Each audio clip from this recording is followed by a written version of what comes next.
জাতির জনক শেখ মুজিবুর রহমানকে আনুষ্ঠানিকভাবে কোনো মঞ্চ থেকে প্রকাশ্যে বঙ্গবন্ধু উপাধি দেওয়ার ঐতিহাসিক ঘটনার ৪৮ বছর পূর্ণ হয়েছে।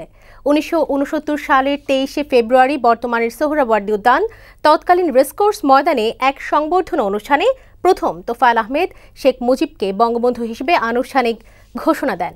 যদিও তার কয়েক মাস আগে ১৯৬৮ সালে ছাত্রলীগের তৎকালীন আরেক নেতা রেজাউল হক চৌধুরী মোশতাক তার এক লেখায় বঙ্গবন্ধু উপাধিটি শেখ মুজিবুরের জন্য প্রথম উল্লেখ করেন। আরও জানাচ্ছেন মিঠুন মোস্তাফিজ। স্বাধীন বাংলার জাতির পিতা। এই স্লোগানই ছিল বাঙালির স্বাধীনতা ও মুক্তিযুদ্ধে মন্ত্রের মতো। স্বাধীন বাঙালি জাতির জনক শেখ মুজিবুর রহমান নেতৃত্ব দিয়েছেন স্বাধীনতা সংগ্রামের, কিন্তু ৭১-এর ৯ মাসের মুক্তিযুদ্ধে সবাই ঝাঁপিয়ে পড়েছে বঙ্গবন্ধুর ডাকে, বঙ্গবন্ধুর নামে।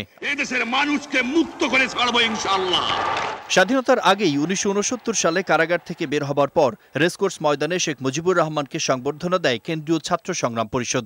সেখানেই প্রথম তৎকালীন তুখোড় ছাত্রনেতা তোফায়েল আহমেদ শেখ মুজিবকে বঙ্গবন্ধু হিসেবে আনুষ্ঠানিকভাবে ঘোষণা করেন। কৃতজ্ঞ বাঙালি জাতি ঋণের বোঝাটা কিছুটা হলেও হালকা করতে চায়।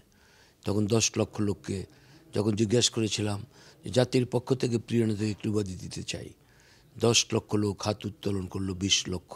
আমি যখন ঘোষণা করলাম এবার বক্তৃতা করবেন আপনাদের সামনে আমাদের প্রিয় নেতা বঙ্গবন্ধু শেখ মুজিবুর রহমান।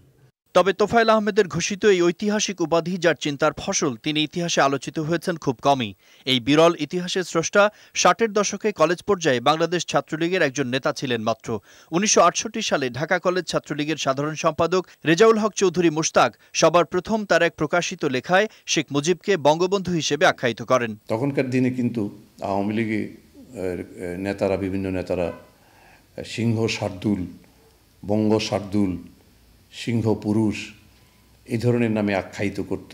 আমার চিন্তার মধ্যে সবসময় এটা ছিল এবং শেখ মুজিবকে কিভাবে একটি সুন্দর উপাধি দেওয়া যায়। কেন এবং কোন বিবেচনায় তখন তরুণ এই মধ্যসারির ছাত্রনেতার চিন্তায় বঙ্গবন্ধু উপাধি শেখ মুজিবুর রহমানের জন্য এসেছিল, সেই অধ্যায়টি বর্ণনা করলেন এর প্রবক্তা। আমার কাছে দেশবন্ধু শব্দটা খুব ভালো লেগেছে তখনকার দিনে। বাংলার বন্ধু যদি বলি, অর্থাৎ বঙ্গবন্ধু যদি শব্দটা ব্যবহার করি, তাহলে আমার কাছে মনে হয় যে খুব শ্রুতিমধুর এবং অত্যন্ত দৃঢ় একটি উপাধি বলে আমার মনে হয়েছে। আওয়ামী লীগের ইতিহাস নির্ভর সাম্প্রতিক প্রকাশিত একটি আলোচিত গ্রন্থে শেখ মুজিবকে বঙ্গবন্ধু খেতাব দেওয়ার ঐতিহাসিক পর্বটি উঠে এসেছে নতুন করে। প্রায় ৩০ বছর আগে অধুনালুপ্ত বাংলার বাণী পত্রিকায় আওয়ামী লীগের বর্তমান সাধারণ সম্পাদক ওবায়দুল কাদেরের লেখা এক প্রতিবেদনেও এই ঐতিহাসিক তথ্যগুলো তুলে ধরা হয়। স্বাধীনতার পরপরই ১৯৭২ সালে বাংলাদেশ ছাত্রলীগের কার্যবিবরণীতে সংগঠনের তৎকালীন সাধারণ সম্পাদক শাহজাহান সিরাজও ইতিহাসের এই তথ্যটি লিপিবদ্ধ করে রাখেন, যদিও এই ইতিহাস আলোচিত হয়েছে খুবই কম। মিঠুন মোস্তাফিজ, বৈশাখী সংবাদ, ঢাকা।